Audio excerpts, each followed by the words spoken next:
Bienvenue sur Be Smart for Change. Nous sommes à nouveau au sommet de la mesure d'impact et je reçois Philippe Perrat, délégué général de la Fondation Engie. Bonjour. Bonjour. Alors cette année, le thème c'est refaire société. Vous allez d'ailleurs intervenir tout à l'heure sur le sujet, mais qu'est-ce que ça vous inspire? Alors, ce qu'il faut voir, c'est qu'en fait, on connaît assez bien les problématiques de lutte contre la pauvreté ou l'exclusion, qui sont assez classiques dans les gens, mais ce sommet montre finalement toutes les transformations fortes qu'il peut y avoir sur ces questions à la fois d'exclusion et plus fortement de faire société.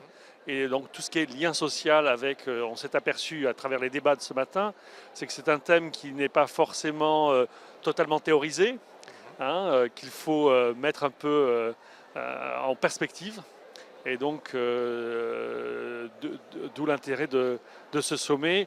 Nous, on connaît un peu les chiffres à la Fondation Engie. Vous savez que 9 millions de personnes vivent sous le seuil de pauvreté en France. Vous avez 300 000 sans domicile fixe. C'est un chiffre qui a doublé en 10 ans. Voilà, mais surtout, ce qu'on voit, c'est qu'avec l'ère numérique, à la fois c'est un formidable outil de rapprochement des gens et un formidable outil aussi de catégorisation et d'exclusion.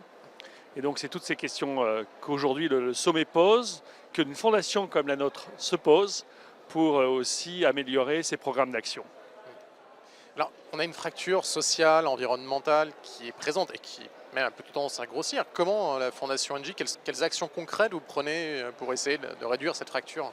Alors, juste un petit rappel aussi du milieu de ce que sont les fondations et fonds en France, qui sont 7000 acteurs. Donc ça, on peut s'en féliciter. Plus de 12% par rapport à l'année dernière d'acteurs dans le domaine de la philanthropie et à peu près 14 milliards d'euros qui sont mobilisés, dont 62% sur l'action sociale. Donc ça, c'est une bonne chose. La Fondation Engie est une des fondations d'entreprise, une des premières créées, mais vous avez à peu près aujourd'hui 400 fondations d'entreprise. Et donc nous avons fait comme choix deux grands programmes d'engagement, à la fois tout ce qui touchait à la biodiversité et au climat, et puis For People, un grand programme de lutte contre l'exclusion, et puis d'aide à l'éducation, qui est vraiment dans l'ADN de la Fondation depuis plus de 30 ans maintenant. Voilà, alors nous avons plusieurs champs d'action qui sont à la fois la lutte contre la grande exclusion. Le groupe a eu la fierté d'être un des créateurs du SAMU social, voilà, en 92. La Fondation poursuit l'action. Nous avons des grands programmes d'accès à l'éducation, notamment par la culture.